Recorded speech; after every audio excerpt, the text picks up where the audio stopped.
नमस्कार, मैं हूं गौरव अग्रवाल। 29 मार्च को शनि की चाल बहुत बड़ा परिवर्तन लेकर आ रही है।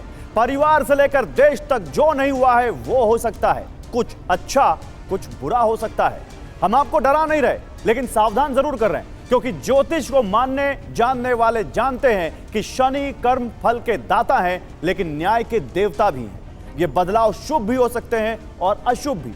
अब सवाल यह है कि क्या आपके जीवन में शनि की नई चाल सौगात लेकर आएगी, या शनि की दशा से जिंदगी में संकट बढ़ेगा?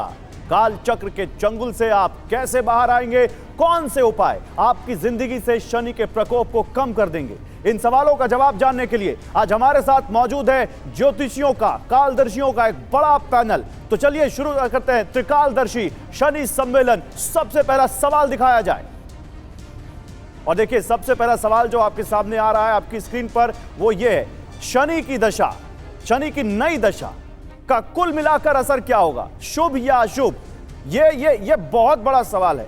शनि की नई दशा का कुल मिलाकर असर क्या होगा? ये जो क्वेश्चन मार्क घूम रहा है ना, ये केवल हमारी स्क्रीन में नहीं घूम रहा है, आप सबके दिमाग में भी घूम रहा है कि भाई मेरे ऊपर क्या असर होगा। और हमारे तमाम ज्योतिषियों के पास एक कार्ड है जिसमें एक तरफ शुभ लिखा है, दूसरी तरफ अशुभ। तो दिखाइए, जरा दिखाइए स्क्रीन की तरफ, क्या होगा शनि की नई दशा का कुल मिलाकर असर, ग्रीन या रेड? मुझे तो सारा यहां पे, अच्छा एक रेड दिख रहा है अशुभ और बाकी सब ग्रीन दिख रहा है।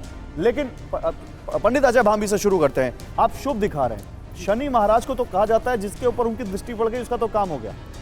ये शनि यहाँ आ रहा है मीन राशि में, और हम जनरली क्या देखते हैं कि मीन राशि में आ रहा है। तो मीन राशि किसकी है? मीन राशि गुरु की राशि है। गुरु की राशि में शनि कंट्रोल्ड हो रहा है, और उसका जो पहला प्रवेश हो रहा है, नक्षत्र जो है वो पूर्व भाद्रपदा में, वो गुरु का नक्षत्र है। तो गुरु के नक्षत्र में रहेगा। फिर एक महीने के बाद अराउंड 29 अप्रैल के आसपास फिर वो अपने नक्षत्र में जाएगा। उसके बाद में मित्र के नक्षत्र, यानी यहाँ पर शनि जो है गुरु के नक्षत्र शुरू करेगा। कार्ड दिखाते रहिए आप, बल्कि आप सब कार्ड दिखाते रहिए। शनि के नक्षत्र में जाएगा, फिर अपने यहाँ पर सारे नक्षत्र बढ़िया हैं। हम नक्षत्रों के ऊपर बिल्कुल ध्यान नहीं देते, हम राशि पे ध्यान देते हैं। और राशि भी बुरी नहीं है, क्योंकि ये जो राशि है यहाँ पर आकर राशि, यहाँ इस राशि पे आके जल्दी से बताइए, बता रहा हूँ, शुभ है कि किसी खास राशि के? ना एक आध के लिए खराब हो सकता है, नहीं जनरली शुभ है। अगर हम नक्षत्र की थ्योरी से देखेंगे तो ये यहाँ पर बहुत ज्यादा खराब नहीं है। बहुत ज्यादा खराब नहीं है, बस छोटा छोटा रखेंगे ताकि सबसे बात हो सके। पवन जी, आप भी शुभ दिखा रहे हैं। शनि ये बाय एंड लार्ज शुभ रहेगा। जैसे आदरणीय भामी जी ने कहा कि बृहस्पति की राशि में ये कंट्रोल रहता है, तो ये बाय एंड लार्ज ये शुभ रहेगा। मई तक थोड़ी सी समस्याएं ये क्रिएट जरूर करेगा, सबके लिए करेगा। देश की राजनीति के लिए भी करेगा, कमोशन भी बढ़ेगा समाज के अंदर।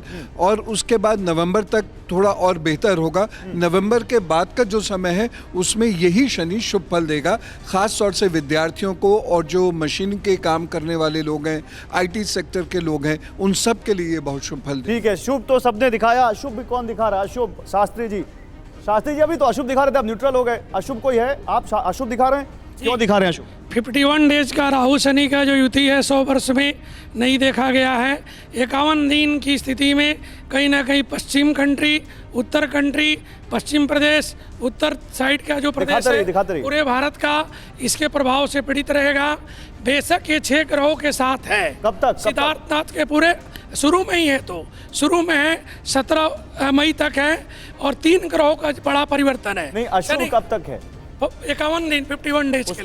उसके बाद इसकी स्थिति ठीक हो जाएगी। तो 51 दिन तक? शुक्ला जी 51 दिन तक आप भी मान रहे हैं अशुभ, या पूरा 2.5 साल मान रहे हैं? नहीं, 2.5 साल नहीं, 51 दिन तक है। कार्ड दिखाई, कार्ड दिखाई। कार्ड ये रहा, और पूरा अशुभ नहीं, न्यूट्रल है मेरा। तो शुभ और अशुभ दोनों फल देगा, क्योंकि शुरुआत के जो 51 दिन रहेंगे, ये तो फिर तो शुभ अशुभ तो हो ही जाएगा। नहीं तो समय के साथ परिवर्तन भी तो होगा ना ग्रह की चाल, जितने अंशों में वो चलेगा उसी के आधार पे फल देगा।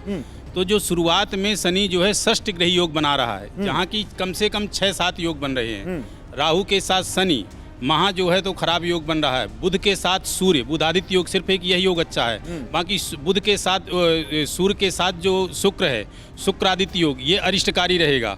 उसके साथ जो है वहाँ पे क्षीण योग, सूर्य के साथ चंद्रमा, ये खराब रहेगा। ग्रहण योग राहु के साथ, मतलब मिक्स तो मिक्स है, लेकिन एक शुरुआत के जो 51 दिन है, हाँ। ये पूरी तरह से अरिष्टकारी किन के लिए जाएंगे? एक मिनट, किन के किन के लिए अभी बात करेंगे, किन के लिए बात करेंगे, लेकिन अब गाड़ी चलेगी तो बंद भी होगी या चलेगी भी, तो दोनों चीजें हो सकती है। एक चीज बताइए आप, अभी जल्दी बोलिए। अभी कुछ लोगों का मानना है कि शनि जब आएगा तो राहु के साथ ज्वाइन करेगा हाँ। मीन राशि में, लेकिन यहाँ पर हमको समझना पड़ेगा कि राहु की डिग्री 0 हो रही है।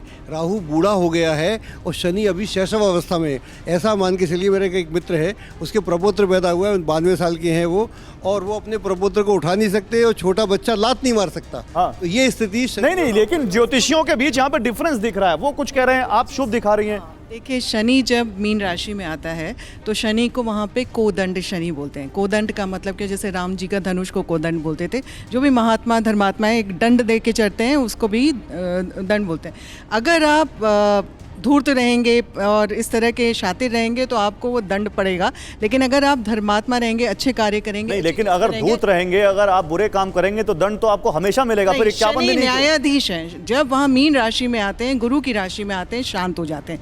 लेकिन जो इस तरह का कुटिल इंसान होगा उसको दंड पड़ता है। लेकिन अगर आप धर्म के मार्ग में रहेंगे, मोक्ष के मार्ग में रहेंगे, एक अच्छे सोशल हार्मोनी के मार्ग में रहेंगे तो आपके लिए जीवन बहुत अच्छा रहेगा। ये ट्रांजिशन आपके लिए बहुत अच्छे। चलिए ठीक है, अभी तो शुरुआत हुई है, आगे आगे और डिटेल में बात करेंगे। अभी बात हुई कि ये जो नई दशा है ये कुल मिलाकर कितना होगा, लेकिन पहले रिजल्ट दिखाते हैं आपको। दिखाइए पीसीआर, क्या हमारे जो त्रिकालदर्शी हैं इनका कुल मिलाकर यहां पर मत क्या है इस सवाल पर।